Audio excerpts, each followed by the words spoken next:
So far, we have created code that has run sequentially, one line after the other. We have also written code that manipulates the program control flow with if statement and loops. The way we have written code so far has more to do with the way that it's executed rather than the way it's designed.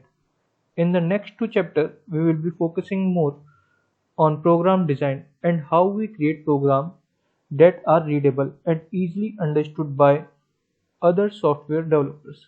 In this chapter, we will be looking at the function. In the software development, a function is just a series of finite steps that accomplish some task. Let's say we have the task of creating a peanut butter and jelly sandwich.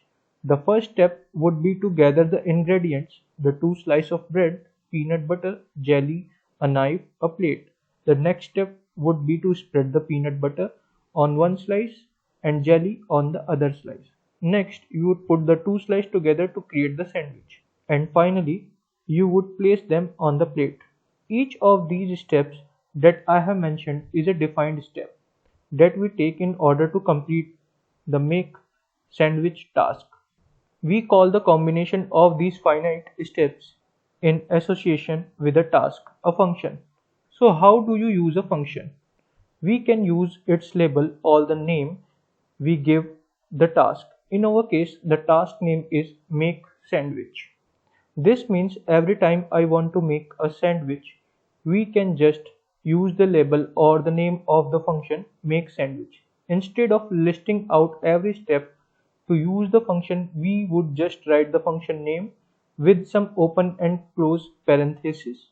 This makes 3 peanut butter and jelly sandwich because it executes the function code 3 times, like we have written it 3 times, make sandwich. Without functions, we would have to copy and paste all those steps 3 times, which would be unnecessarily wordy. We want our code to be designed as we live and work in everyday life. When I tell someone to make a sandwich, I don't need to tell them all the steps. I just use the name of the task, but at some point long ago, that person learned how to make a sandwich and associated the steps with accomplishing that task. For our programs, we have to write code that defines the task as well as all the steps needed to complete that task or make the sandwich. Once it's defined, we can use the task name to execute the function as many times as we want. Now our function don't have to have a bunch of steps. Let's say we want to create a function that prints its developer tea time. Whenever it's tea time, the name or label for the function would be announce developer tea time. And for the steps, it would wait for the appropriate time and then print out its developer tea time. To use the function, we would just need to use the same name announce developer tea time. So why use functions? Functions helps developers organize their code in a meaningful way. Organizing a series of steps under a label helps us keep track of certain tasks we might want to accomplish in our program. It also helps us define a single task once so that it can be used all throughout our program.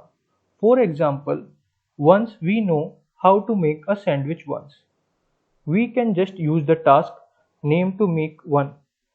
Now, what if we wanted to change how to make a sandwich or we wanted to change how we announce developer tea time?